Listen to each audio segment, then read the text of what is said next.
Hello po sa ating lahat. Magandang umaga. At ito po ang iyong ubos na lingkod, Pastor Ran sa Abuna.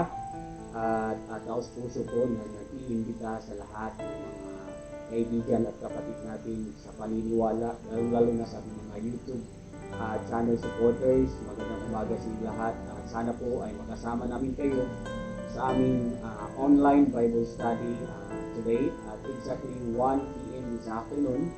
At sana naman ay magiging bahagi ka sa pag-unlad ng ating online ministry. At sa ating Bible study, during our Bible study, you can ask any question in regards sa ating topic. At magsisikapin ko po na masagot ang lahat ng mga katanungan. See you this afternoon. God bless everyone. Please stay in the line and watch this bridge illustration presentation about salvation.